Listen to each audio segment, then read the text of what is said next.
Hey guys, what is up? It's Ziru, and we are here with another episode of Pets of Azeroth.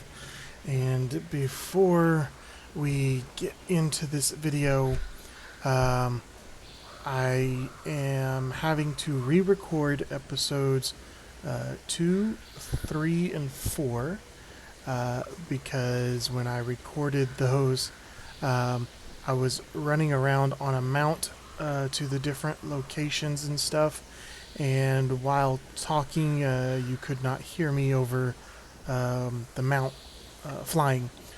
So I'm re-recording the video portions of the podcast for those 3 episodes. It did not come through on the recording device that I used program for the audio only podcast. So I'm redoing the videos, and we are starting with Tiragarde Sound in this video. We will be going over the pets that you can capture and battle, the pets that you can purchase, and any pets that will come from any world drop rares or anything like that. We will also be going over the world quest. For the most part, every zone has 4 different possible world quests that can pop up at each rotation, at each world quest rotation. So we will also go over those, and I will also give some pet teams for those particular world quest fights. So starting off here in Tiragarde Sound, there are a number of pets that are capturable and or able to be purchased. There are 16 that show up in Tiragarde Sound, and that does include anything from Borealis Harbor. The sandyback crawler, the shack crab, the okay, where'd it go? So there's the shack crab, the sandyback crawler, the croaker,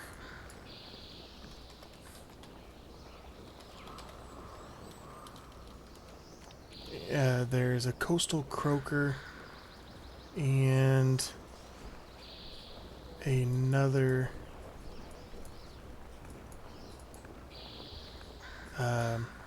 pet. There is the coastal bounder, sandyback crawler, the hermit crab, and the shack crab. Those ones are considered a part of Borealis pets, but they're basically in the waters around Borealis where you can get those. They are sometimes considered a part of the Tiragarde Sound group. But for some reason, the coastal bounder, they didn't show up on here. However, as far as Tiragarde Sound goes, the purchasable pets from Borealis Harbor are listed under Tiragarde Sound. And the fightable pets, the pets that you can fight and capture, are the giant woodworm, the inland croaker, the parasitic boarfly, the sandyback crawler, and the shack crab. Now, these will also count toward your Borealis Harbor, the sandyback crab, and the shack crab, along with the hermit crab and the coastal bounder. But these are the pets that you can capture. And if you are using any of the add-ons, I am using PetTracker, and they will give you these little icons on your mini-map, and they will show you where the different pets are, and spawn locations is primarily what they show, are the spawn locations. And the pets that you can purchase are the albino dusk watcher, the crimson octopode, the great winged macaw, the mechanical prairie dog, and the lost platysaur and trekker.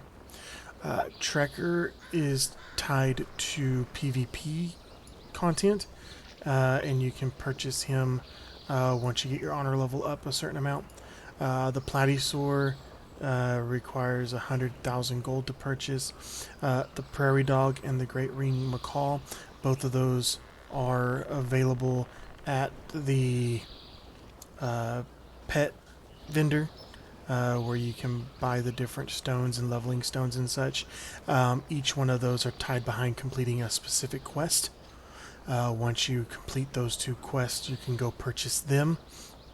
The octopode is purchasable with the coins that you get from doing the island expeditions, along with the albino dusk watcher.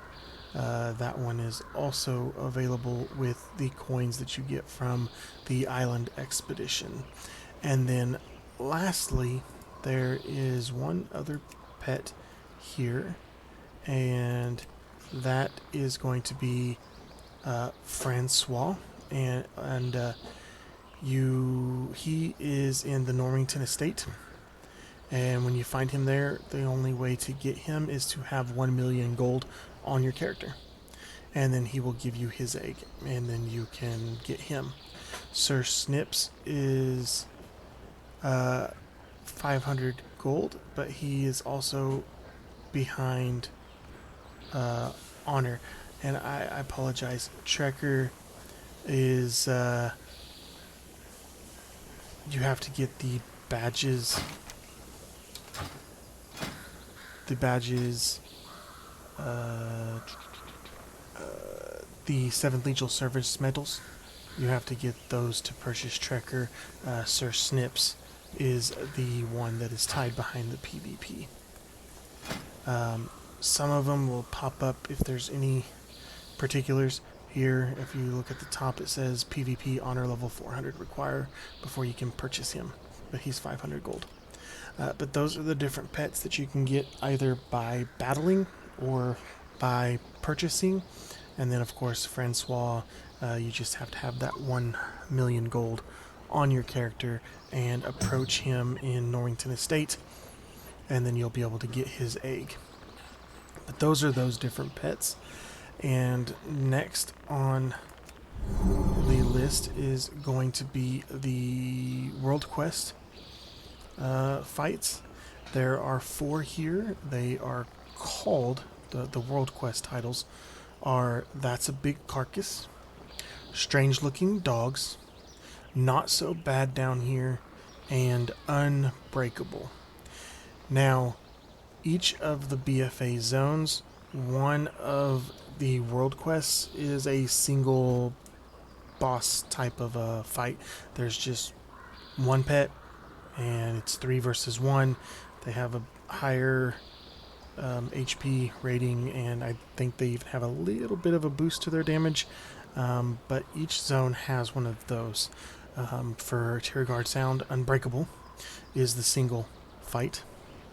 And going through these, Delia Hanako is the first World Quest boss fight. She is tied to That's a Big Carcass, and her team is an all aquatic team, and it is Fungus, Murray, and Old Blue. Fungus uses Poison Spit, Toxic Bite, and Poison Fang. Poison Spit deals beast damage and then poisons for an additional 3 rounds, dealing elemental damage. Toxic Bite deals beast damage and causes damage over time to deal additional damage each time that pet deals damage, and that lasts for 5 rounds. And then Poison Fang deals beast damage and also poisons and deals elemental damage per round for 5 rounds. And next up is Murray, and he's got Tail Sweep, Carpnado, and Cleansing Rain. Tail Sweep, he deals Dragonkin damage, and he will deal additional Dragonkin damage if he strikes last. Carpnado summons a Frenzy of Fish, attacking all enemies, dealing aquatic damage split amongst the team. Cleansing Rain is a heal that also causes it to rain for 9 rounds. During rain, all duration of damage over time effects is reduced by a round, and all aquatic abilities deal 25% more damage. And last is Old Blue, who has Pinch, Whirlpool, and Rain Dance. Pinch is just a pinch attack that deals aquatic damage, and the damage is increased each time it's used up to a maximum amount of aquatic damage. Whirlpool, cast a Whirlpool, and in 2 rounds it will explode, dealing aquatic damage to the opponent and cause the opponent to be rooted for 2 rounds. And then Rain Dance is a heal and increases the entire team's hit and crit strike by 50% for 2 rounds. The simplest team to fight this boss is going to be with a Dire Beak Hatchling and a Snowfeather Hatchling, which is the setup that I have. I use those two, and then I have my Anubisith idle just in case, but usually it don't ever get that far. Your 2 bird hatchlings will go through this fight with no problem. You can swap out Snowfeather Hatchling for a Snowy Owl or a Mini Wing or a Sandstinger Wasp.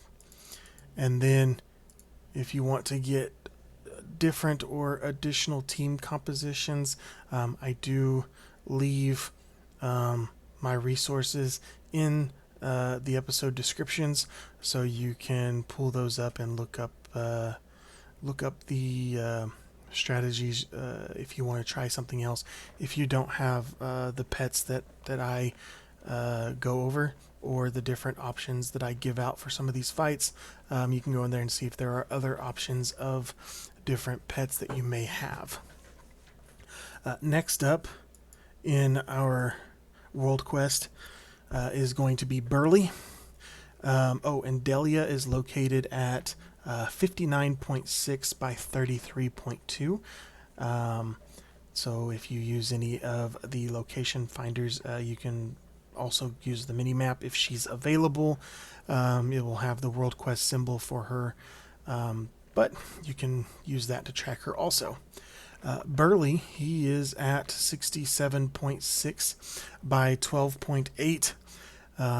And he is a part of Strange Looking Dogs. He's got doggo versions of the Dressed construct monsters. So he's using 3 of those. All of them are of an undead type, and they're all 3 the same. There's Timbo, Pokey, and Burley Jr. They all 3 look exactly the same. Timbo uses Infected Claw, Howl, and Feed. Infected Claw deals undead damage. Howl is a defense break. It lowers or it increases the damage that the enemy takes on the next attack by 100%, and it lasts for 2 rounds. And then Feed deals beast damage, and the user is healed by 100% of the damage dealt. And next up is Pokey. He uses Rabid Strike, Feign Death, and Curse of Doom. Rabid Strike deals undead damage and turns the target rabid. The affected pet is when rabid, deals 25% additional damage, but also takes 50% additional damage. Feign Death causes the unit to feign like they're dead and swaps out automatically with the highest health pet left. Curse of Doom deals undead damage after 4 rounds have passed. And last is Burly Jr., Horn Gore, Corpse Explosion, and Bone Barrage. Horn Gore deals beast damage. Corpse Explosion is an insta-kill, causing 15% of their max health as undead damage to the enemy, and also causes the target to be infected. Infected targets take 5% of their max health as undead damage each round for 4 rounds. Bone Barrage hurls bones at the enemy, dealing undead damage, and they continue to be hurled, dealing undead damage for 4 rounds. The easiest strategy for this particular fight is a bunch of different bunnies. The primary team is the Arctic Hare, the Dust Bunny, and the Grasslands Cottontail, but there are about 15 or 16 different variations of different bunnies that you can use to take this fight out. An alternative option, which is the option that I use, is the Iron Starlet with a Benax. That's another option for this fight to use, and that is the team that I'm using.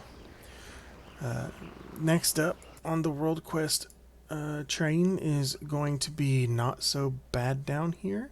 That is going to be Quint.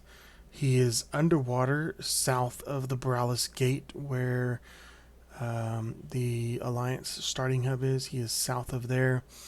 And he uses a bunch of sharks, and he is underwater. So that's going to be all aquatic type pets. And he uses Chum, he uses Bruce, and he uses Moz Jr. And Chum has Deep Bite, Megalodon, and Swallow You Whole. Deep Bite deals aquatic damage, and every time it's used, it increases the aquatic damage up to a maximum amount. Megalodon, call forth the Megalodon from the deep, dealing aquatic damage to all pets. Swallow You Whole deals aquatic damage and will deal double damage if the target is below 25% health.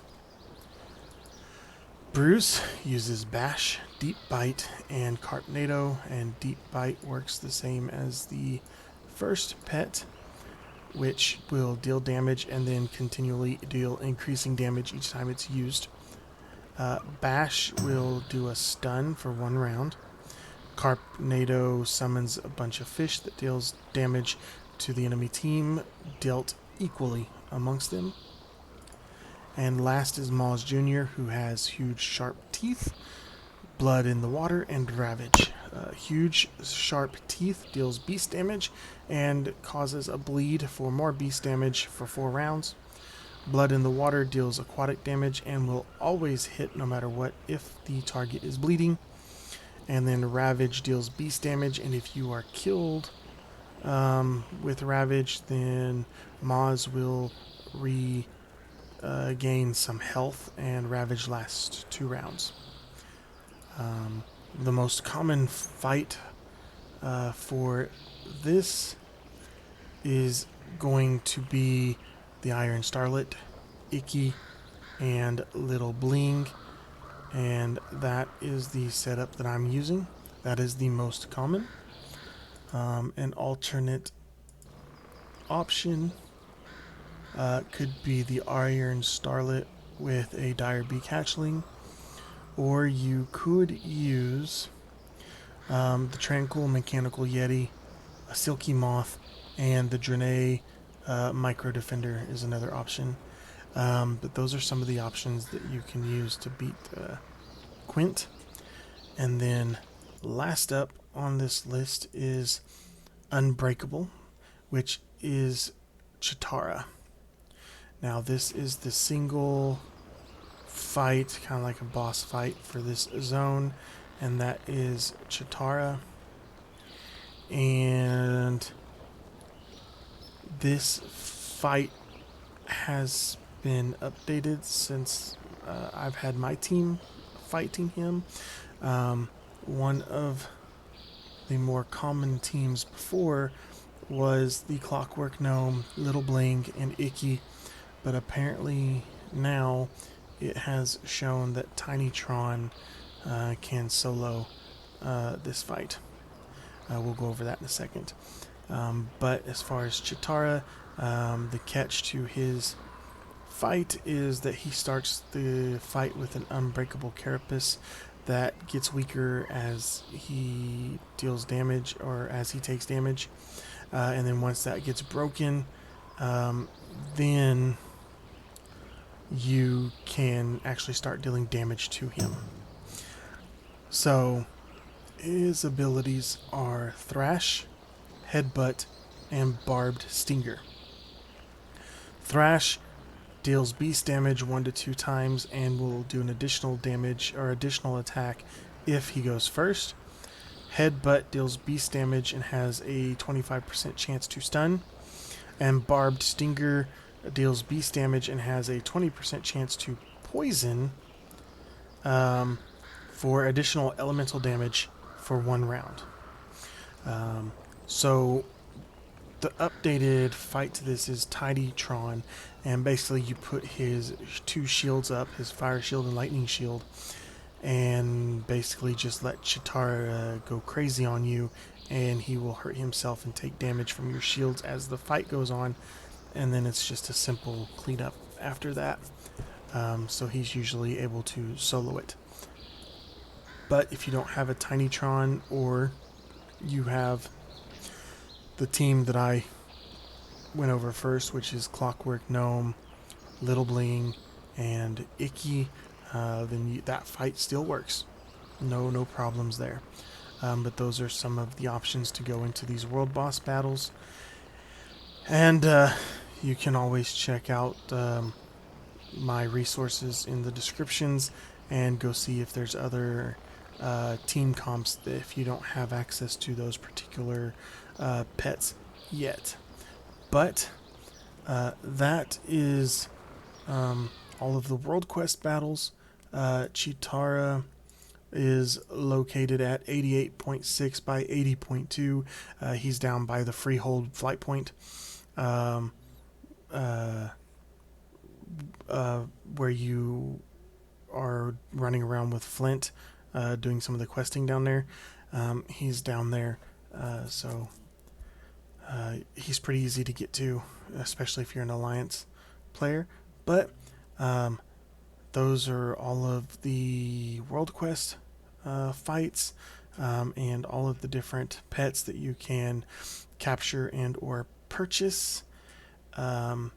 So like I mentioned earlier, I'm going to get these videos remade for these three episodes that got messed up, and primarily for any of you that would want to use this, I have a audio recording program, and then I've got a screen capture program, obviously, that I do for these videos. And normally what I hope to have happen with these videos is to have the podcast and the video coincide with each other. So if you're listening to the podcast and you hear something that you want to see it visually, you can jump over to the video on my YouTube page, go to that point in the video and see what I'm actually going over. So I definitely want to have that visual out there for anybody that wants to use it. However, episodes 2, 3, and 4 are going to be a little bit different, just because I've had to re-record the videos. And also in my 5th episode, there was a bit of a gap between episodes 4 as far as the podcast goes. There was a gap between episodes 4 and episodes 5 due to a lot of the stuff in the world and some personal things. I had some equipment go down and some other stuff happen, so I was not able to record there for a pretty long period of time. I have since gotten everything back in order. Everything's back to normal. So I hope to start getting these episodes and videos out on a regular weekly basis. I am got episode 5 up on the podcast site, and I'm going to get these videos caught up, and then all of the videos should be also up on my YouTube page. All of the YouTube information, email information if you have any video requests, or if you want to send me some team comps or your favorite pets that you like to capture, or how many you've captured. All of that information will be in the description. But I'm going to go on and get some more pets captured, and I will see you all in the next episode.